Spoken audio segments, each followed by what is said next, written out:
Hello everybody and welcome back to another episode of Microsoft Flight Simulator, and today we are checking out the Pilots Dash 7 that just released. We're going to take it for a full flight all the way to LUKLA Airport. Good knows what's going to happen.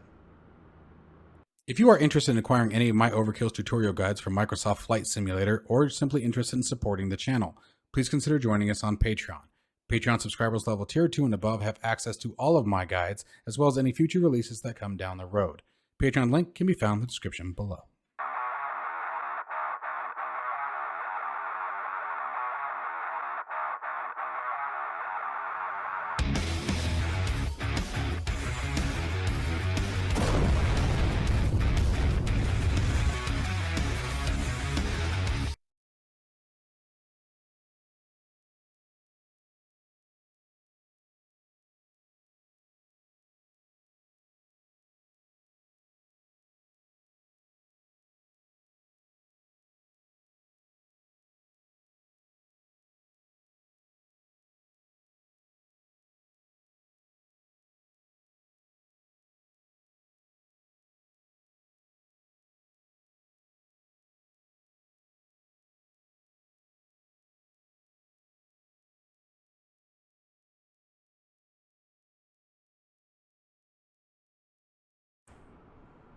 All right, you guys. So as I said, we are now flying the Dash 7 from Pilots that was just released. The interior textures look pretty darn good, you guys.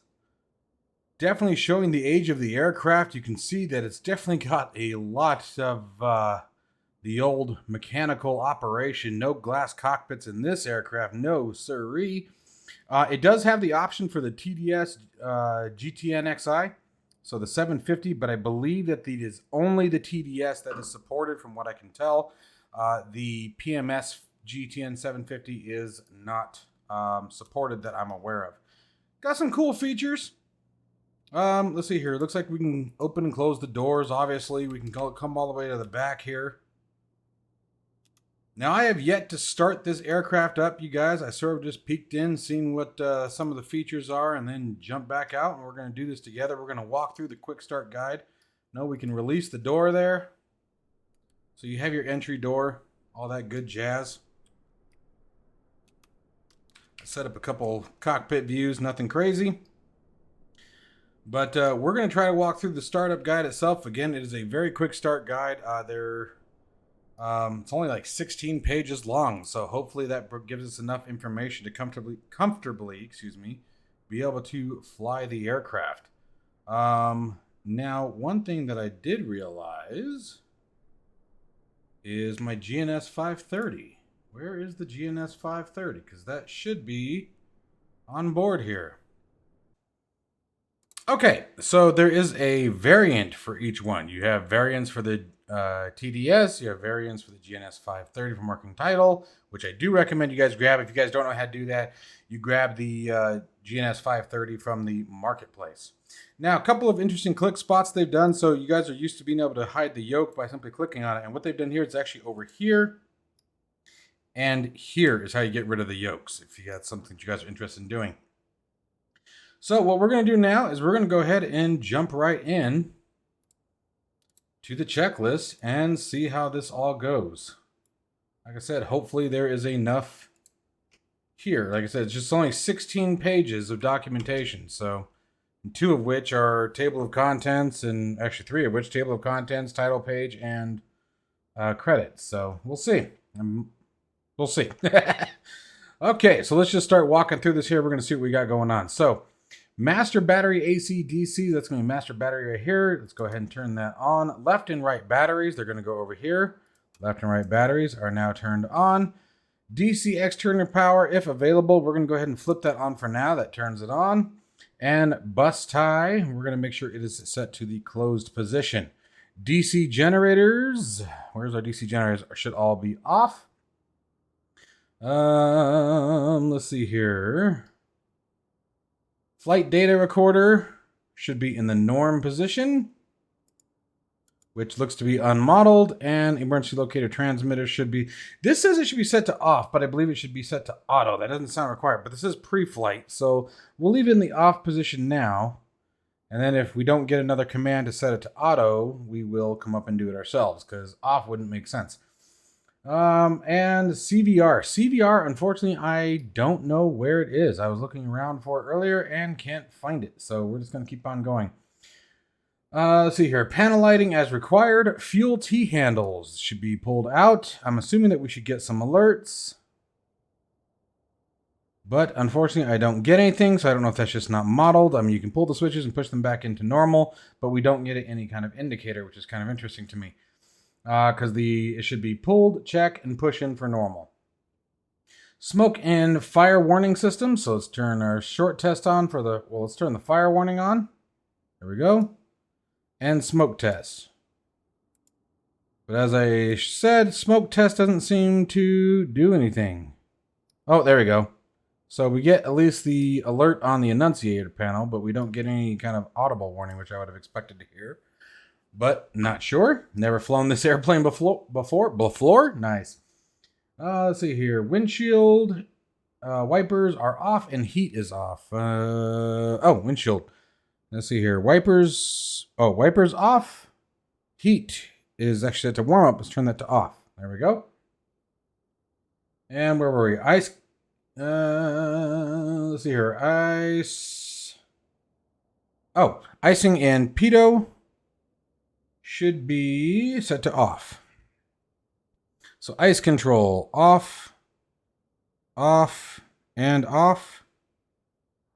And let's see here. Pitot static heaters are all off as well. Okay, let's keep on going here. Battery temp tested. So I hit the test switch, but nothing seems to happen, so I'm not sure what we're looking for there. I don't know if the needles are supposed to peak or not. Maybe that's not modeled. You move your mouse up, it looks like it is, but it doesn't seem to do anything. Let's keep going down. Anti-collision lights off, position lights as required. We'll turn our position lights on. There we go. And let's see here. Ignition, 5 normal. So let's see here. Where's our ignition switches? Normal, normal, normal, normal.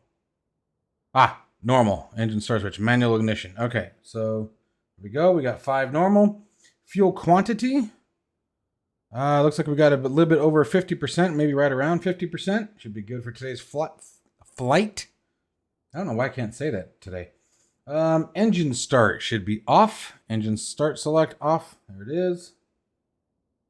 Cabin pressure control should be auto set. There's auto. Oh, maybe not. That's auto and dump. So that's auto. Oops. Okay. And manual control auto. So it's not actually set or modeled.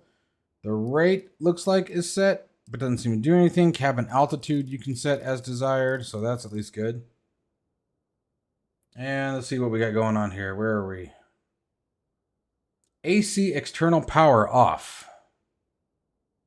AC external power. There's external power, but we're looking for AC external power. Where is it? There it is. Under AC control. Weird, right? Okay, so that is set to off. Inverter selector, left bus. Inverter selector, left bus, not modeled. AC generator off.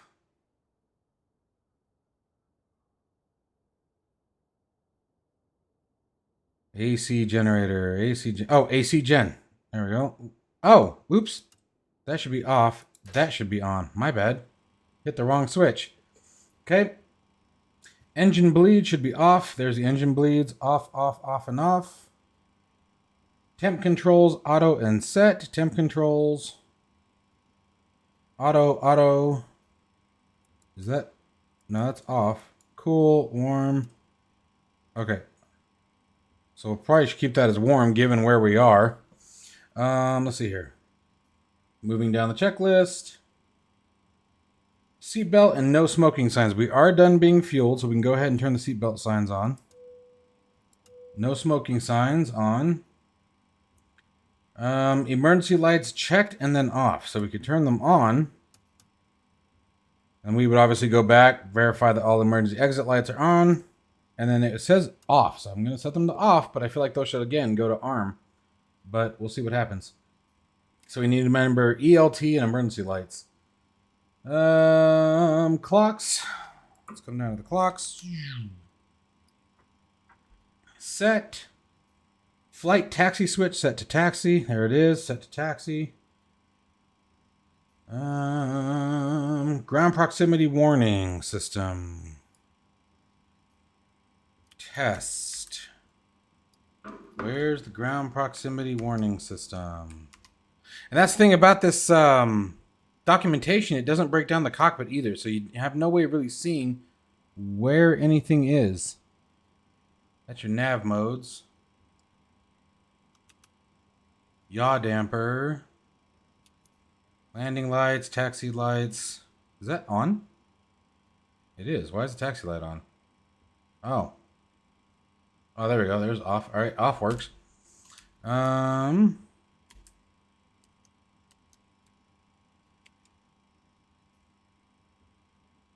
I'm not going to spend too much time on this, you guys. Don't worry about it. If I can't find it, we move on. For now, this is just a first impressions kind of thing. But I don't see the ground proximity warning system.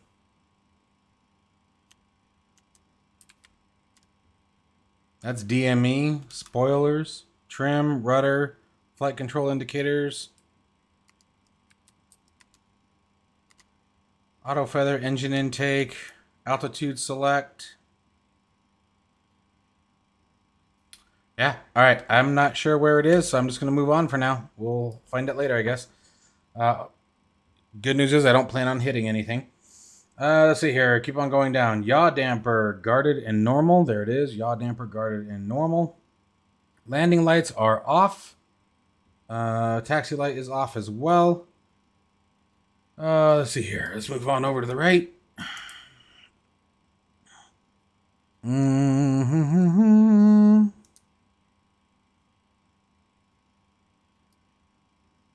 Next one is primary flight control, switch lights, flush and normal. Oh, gotcha. Oh, powered flight control shutoffs. So flush and normal. Let's keep on going. Autopilot system coupling to the captain's side. There we go. And that is modeled. You can go first officer or captain. Steering off. Steering. I saw that one earlier. That's over here. Not modeled, I believe. Nope, it is not. Okay, so that's off. Let's keep on going. Stall overspeed warning. There's a stall warning. But again, doesn't seem to do anything. Overspeed doesn't seem to be modeled. Let's keep on going here.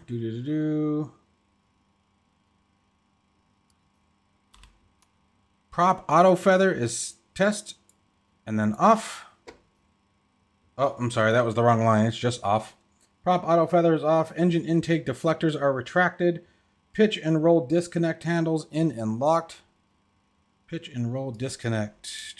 Whoa, where are we going? I believe that's those two. No. Pitch and roll disconnect. Ah. Nope, that's roll spoiler. Pitch and roll disconnect handles.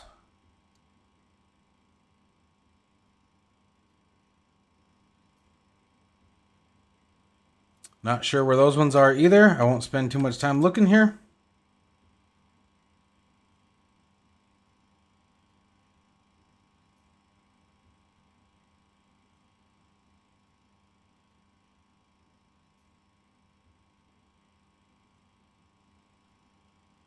Yep, not sure. Moving on. Okay. Let's come on down here. GPS navcom frequencies on and set. So that would be our GTN 530s. At least they operate independent. That's nice. All right. I was half expecting them to work in synchronous. Let's see here. Controls lock. Checked and set. There's a control lock. It is down. Trims, checked, set. We'll deal with the trims later. Flight idle gate down, light on. So there's the flight idle gate. It is down, but I don't see any kind of light that indicates it's on. So I'm not sure what light on means. Unfortunately. Let's see here. Autopilot yaw damper is off. Where's my autopilot yaw damper? There's flight directors. Let's see here. Standby. Yaw damper off. It just says normal, but I don't see the autopilot yaw damper button.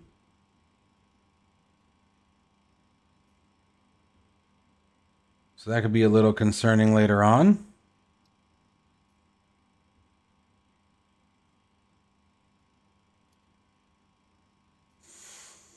The documentation already, I'm going to say, could have been a lot better. The documentation is, for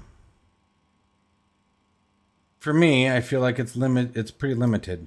It's missing quite a bit. But we're just going to keep on going and hope that we're good. Flap selector matched. So let's see here. Flaps indicator. I saw that. Give me a second. Let's see here. Those are clocks. Those are chronometers.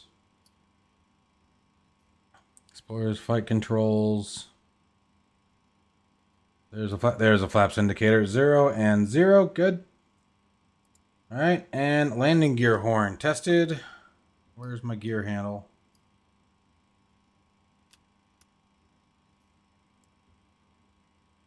So it illuminates, but again, no audio. Oh, you know what? Hey, there they are. Yeah, okay, so here's the disconnects. All right, cool. All right, probably don't want to play with those. So we'll leave those in. They are pushed in. Okay, so we found those. Those are checked off the list there. Let's keep digging around here. Caution advisory light tested. Now, caution lights. There we go. Advisory lights tested. Caution lights tested. Okay, good. Let's see here. Anti-skid is on. It says again, light off. I don't see any indicator light for anti-skid. No caution light or advisory light that comes on. So if there's another light that is around, I'm unaware where it is. Roll spoiler press switch guarded and normal. That's those two down there. They are guarded and set to the normal position. Avionic cooling to auto. I believe I saw that one over here. Yep. Avionic cooling. Avionic. Nice. Avionic cooling there, set to the auto position, not modeled. And crew briefing completed. Sure. All right, so now the crew flow would be challenge response section. So pre-flight inspection completed, logbook and documents completed, circuit breakers are checked, master battery AC and DC are on. So we got that. Let's see, where are we? Left and right batteries on. DC external power on. Though it says if on, volts checked. Where do we check that? Those are the generators. Where do we check it for external power? Oops. Oh, it looks like it's already doing it. Okay, interesting. I wonder why. Anyway, keep on going. DC generators on. So here we go. DC generators are on. Fire and fuel warnings. Pulled, tested, pushed back in. Fuel quantity has been checked and verified. Cabin pressure control auto set. Engine bleed is off. Fasten seatbelt, no smoking signs are on. Flight taxi switch is set to taxi. Clocks are zeroed and set. Autopilot sys coupling selected. We're set to the captain's side. Flight instruments and DMEs set and cross-checked. Right now they're both at default. All DME systems are samed. Let's see here.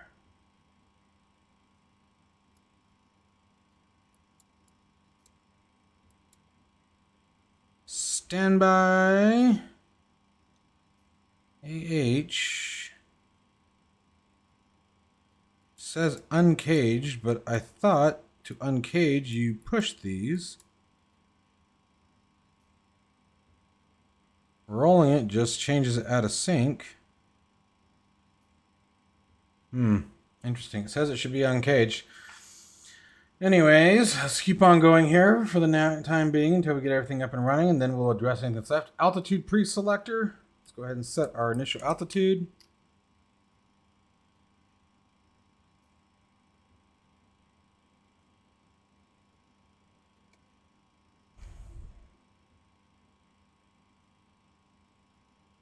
Set it for 9,500 feet.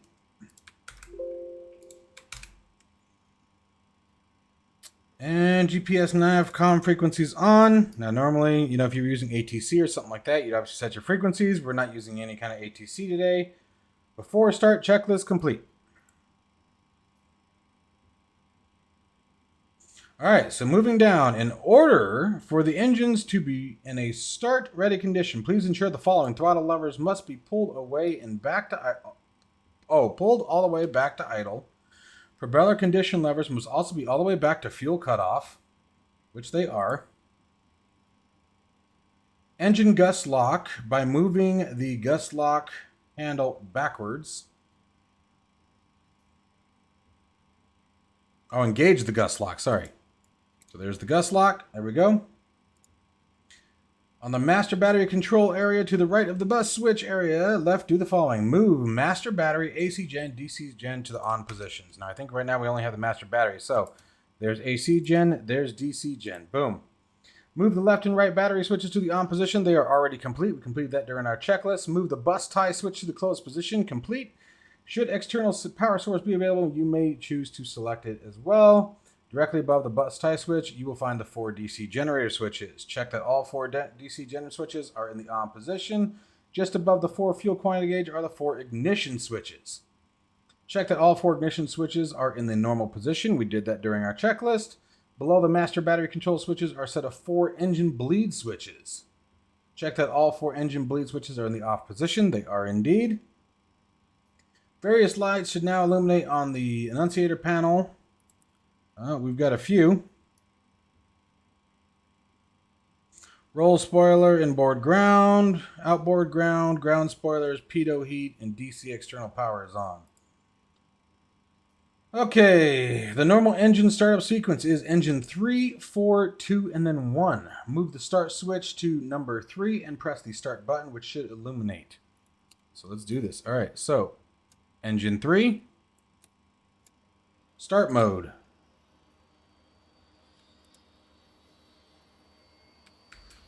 All right, observe the needle writing for engine 3.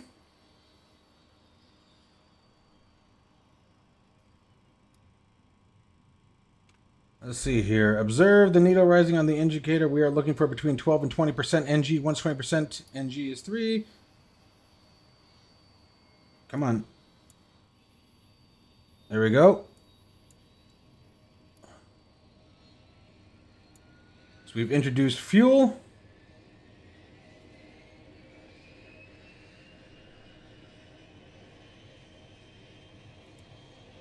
Once 12-20% engine is needed, roughly where the visible green notch is on the NG indicator, we can introduce fuel to the engine by moving the condition lever to the start feather position.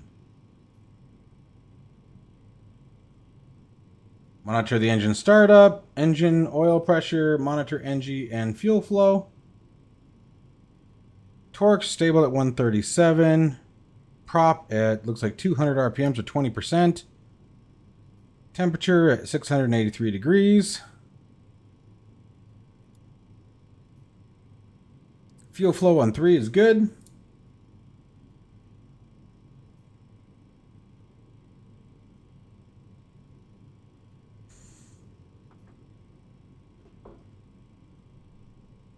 All right.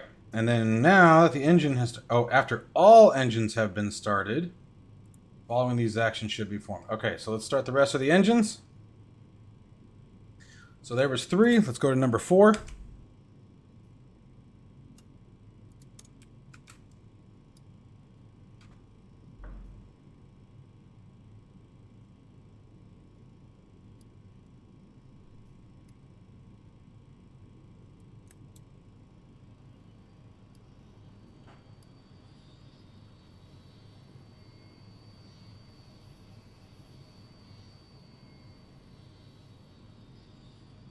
There's 12.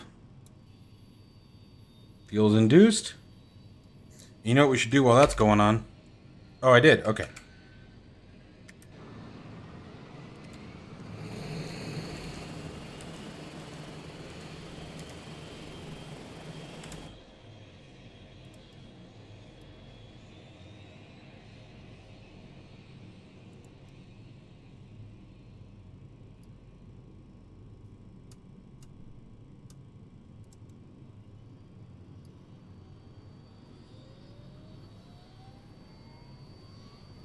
Why is 2 already showing? They're all already showing that. Whoa.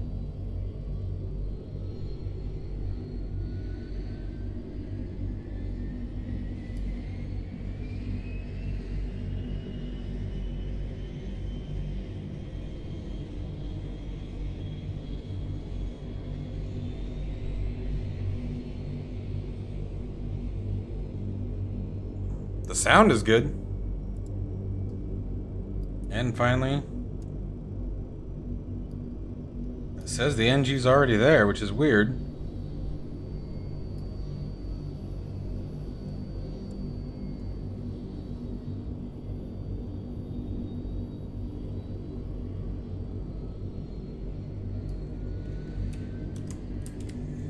Oh, that was an NG. I was looking at the damn temperature. I'm an idiot. Absolute idiot. Looking at the wrong damn gauge.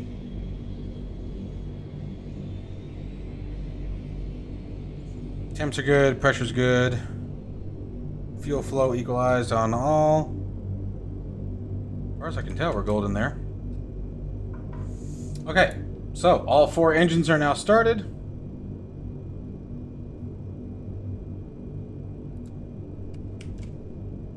Engine start switch should be in the off position. There we go, that should be pushed in.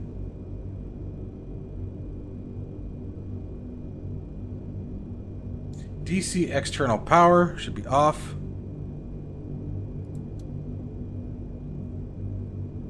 Engine bleed switches should remain off until lined up for departure. Wow. Let's see what else we got going on. All 4 AC generator switches should now be in the on position.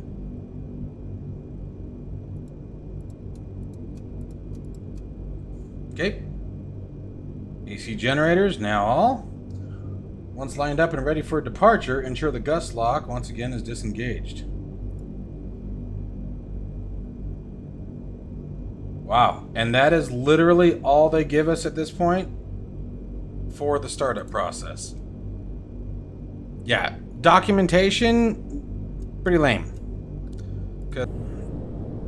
Okay, guys, so we got the aircraft turned around. That was quite interesting for me. So let's talk about things that I've learned here already. So in the low flow, it is impossible to taxi the aircraft. You can see we are at maximum power. I even obviously removed the control lock. The control lock should be prevented from, or prevent full throttle motion, but it did not. So I can pull the throttles back to idle, engage the control lock, and you can see the throttles will pass right through it. So that's another issue. Now keep in mind this thing is $20, alright? I am keeping that in mind, you guys.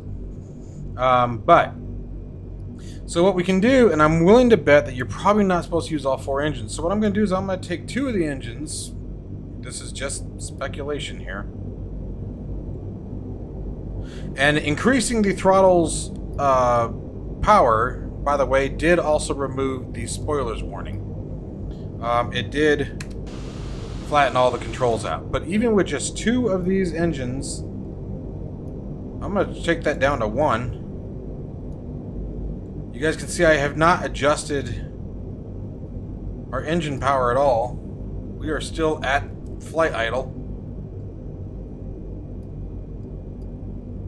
And with just the 1 engine, it is very difficult to maintain a stopped position. So we got 1 engine set. I'm going to add a little bit of power. Now it's adding power to all 4 of them. Let's go ahead and take to the taxi.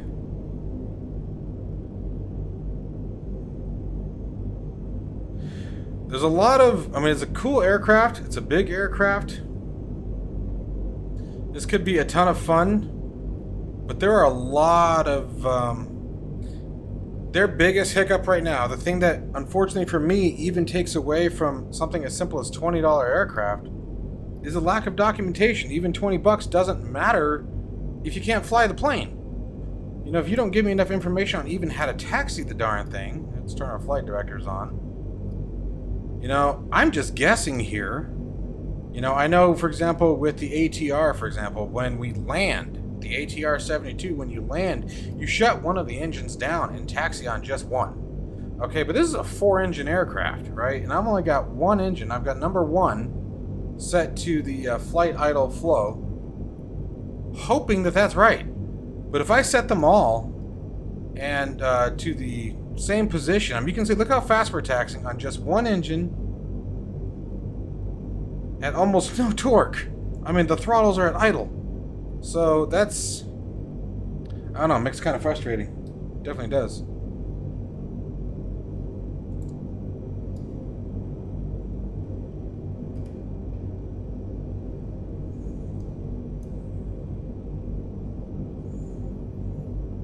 Alright, now there aren't any winds today according to the live weather MEDAR. So we're going to flip all of our lights on. Turn the strobe lights on, doing everything that I know from our memory here. Now it did say the engine bleeds should be left off until we're lined up. We're just about to line up, so I'm going to set them just to low for now and hope that's enough. Okay, this should bring everything on. I'm going to arm the emergency legs of lights like we talked about. And then there was the ELT. We're going to set that to auto. Turn our heats on. Pitot heat, all of these should come on, if I'm not mistaken. And again, this is just guessing because I don't have enough information. So hopefully I've got everything we need for a safe takeoff. And that's the thing, is I really want to get into this plane. I was excited when I saw it, and I'll admit, when I saw the price, I was concerned. I was like, uh-oh. Just because that's too cheap. Now I'm going to spin these other 4 engines, or other 3 engines up, so the taxi's going to get insane. I mean, you can hear it in the sound of the engines. And again, I've got the throttles at idle. They are in the idle position right now.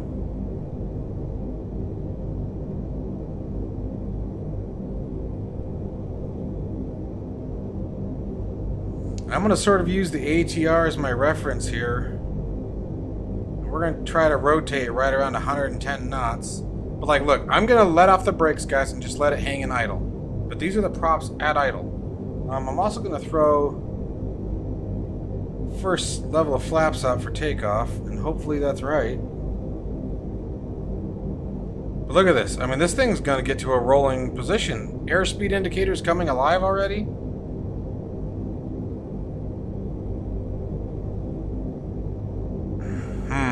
I don't know, man.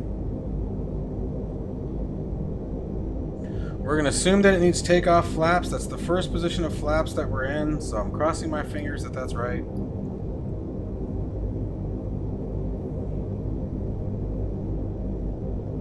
I don't understand why developers do this. I really don't. And just some, like, I have no problem with an aircraft that isn't fully modeled. I have no problem with an aircraft that, you know, isn't meant to be high fidelity, meant to just be fun and have a good time. But you still got to tell us how to fly it. That's a requirement. Otherwise, you spend 20 bucks and then the next 4 days trying to find documentation online on how to fly the damn thing. Okay, let's look at our RPM options. That's minimum, so I'm going to guess we need to come up again.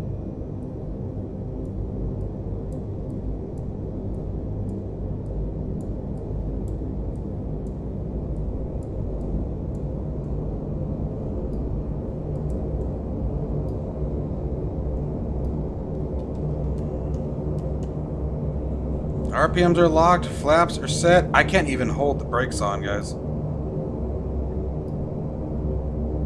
Alright, we're gonna Cross your fingers, folks. Like, this thing's already going to take off without me doing a damn thing.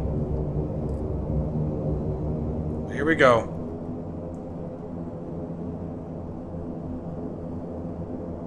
I know she's meant to be a short field takeoff, if I'm not mistaken. Airspeed alive. Very simple to handle on the ground. It's not moving at all. There's 100 knots. Like I said, I'm going to look for 110. And let's start rotating.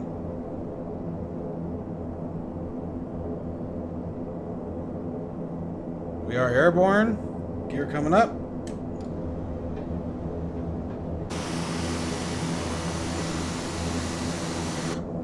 And like right now, you guys, my hands are completely off the controls. No hands on rudder, no hands on flight stick, so very simple flight model, clearly. Bring flaps up. Flaps coming up.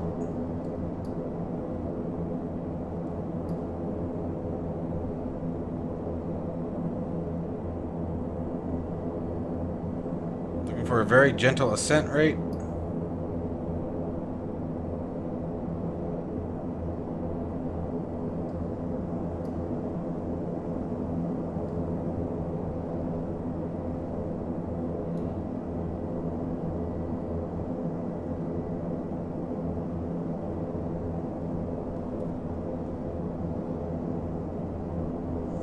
I'm curious what the intake deflectors do, and I'm sure that probably has part of it. See, that's the thing. That's what's frustrating me right now.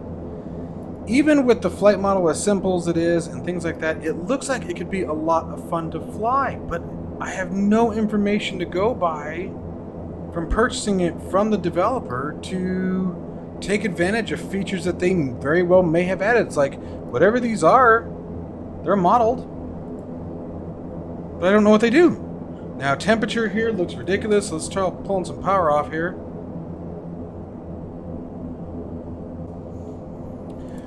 Okay, guys, so we are about 17 miles away from the disaster that I'm about to cause at LUKLA. So let's get my already final thoughts on this aircraft. First off, yes, the aircraft is only about $20 US. So for $20 US, let me tell you what my expectation was. My expectation was limited features, not an accurate flight model, wasn't going to be study level, wasn't going to have all the bells and whistles and every single switch modeled, may not have the best textures, right? Probably most of the systems wouldn't be functional, which actually it looks like most of them are, honestly. It looks like the exact opposite in that case. But here's my problem, where they've lost me, where they lost my confidence, is, as we discussed a couple times earlier, the documentation. The documentation is garbage. It was lazy, in my opinion, to put a quick start guide that literally only tells you how to start the engines, and I don't even think that is the complete procedure. Is unfortunately that's crap, in my opinion. $20 is $20. And again, I don't expect to have a full high fidelity POH for the Dash 7, but you should know how to taxi the aircraft. You should know at least takeoff speeds and weights. That should be in the documentation. You should know your takeoff power settings. That should be in the documentation. You should know what the landing configuration is. That should be in the documentation. Like, we're about to land at LUKLA, and we have absolutely no documentation to support us. Nothing. I have no idea what the approach speed is. No idea what the approach flaps are. No idea what the flare rates are or anything like that. This is going to get... it's going to be pretty brutal here in a minute. And so, I'm going to say that pilots for $20 had a really good aircraft. This is a cool plane. The sounds are pretty decent. You know, the way that they transition is weird. You know, like when we did our engine startup, if you guys go back and listen to that, you know, the engine, as soon as we went to low fuel flow on engine 2 over here, it immediately went to the sound that you're hearing now. Like, it just, all of a sudden it was just there, right? It didn't spin up, it didn't wind up to that sound. So that was kind of weird. But again, things like that is what I expect for a $20 aircraft. I don't expect the sounds to be perfect. I expect them to be immersive, which they're fine. They're good. You know, even the fact that the passenger door opened, you know, that was kind of cool. I honestly didn't expect that for a $20 aircraft. But I expect to have what I at least need to fly the... I mean, even on a video game level. Let's put this on a video game level. Let's take the word simulator out of the equation here. On a video game level, this isn't a $20 aircraft. Well, no. Let me rephrase that. It's a $20 aircraft with $100 worth of frustration because you have no idea how to use it. And that's my... Again, that's where my frustration lies right now. Is I wanted to fly this plane. I really did, and I wanted to do well. I think I need to go, what is it, this way? I think it's to the right, and then, no, it's to the left. There it is. I think we need to go to the left, around these mountains. What's our distance? Oh, never mind, 4.4 miles. Oh, shoot. Ah, crap, there it is. Alright. Whoa, stop it.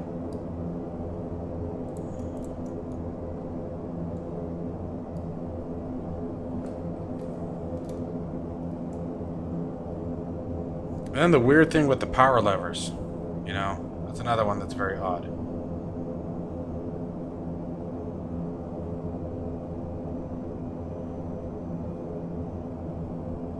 Alright, engine power is at idle now.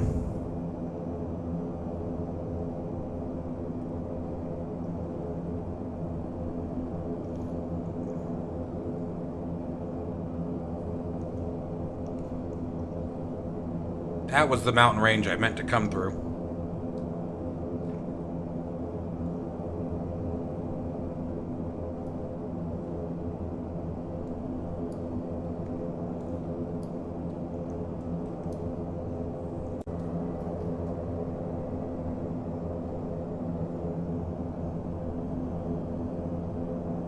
Alright, I'm already regretting this decision, but let's just make it even more fun, right?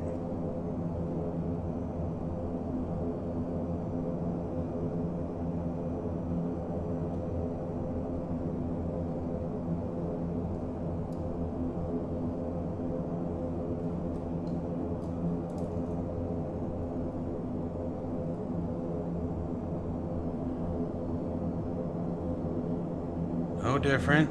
Aim for a landing spot, right?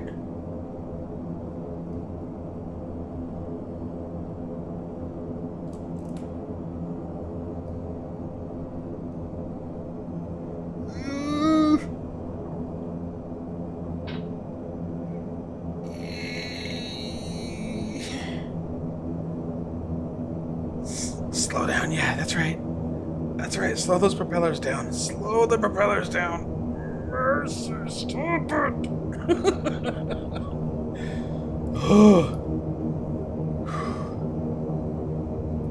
Alright, I want to see this. Oh, what happened there? Okay, so we hit the tree.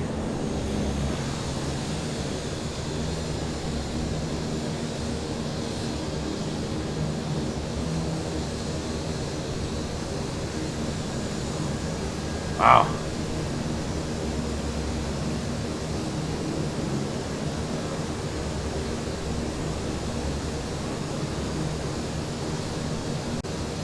Ooh, mama.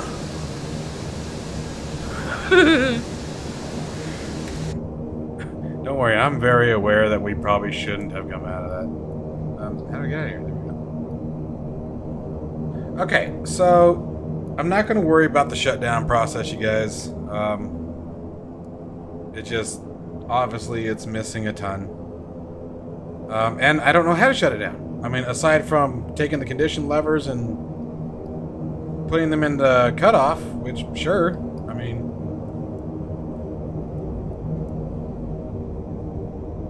Jeez, I can't even do this here. Stop, stop, stop. That's how fast it taxis like this, man.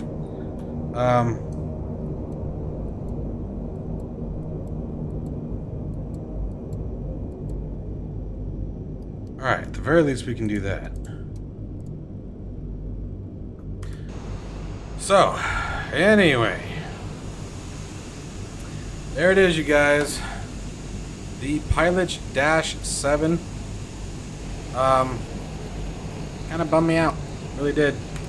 I think the aircraft is more than capable. I know you guys have already heard it, but the animations look cool. But it very clearly has a lot of features in it, but there's nothing telling us how to do it. So my thoughts are, to save you guys $20 worth of frustration, unless you're willing to dive in deep, hold off until some decent documentation is provided for the aircraft. Because again, $20 if 10 of us buy it, you know, that's $100 at that point. So, or $200 at that point. So anyway, you guys get where I'm going at with that, I'm sure. So I love the aircraft. I think it has a lot of potential. It's got a few bugs and issues, but again, for a $20 plane, I'm not griping about that. The documentation is absolutely horrible. There's no checklist whatsoever for us to use to fly the aircraft. At least not in this livery. That's the other thing. Maybe it's a livery issue. I don't know. But hopefully that's something that gets addressed very, very soon. As always, guys, I hope you guys enjoyed the video and found it useful. Stay safe and healthy, and I'll catch you in the next one.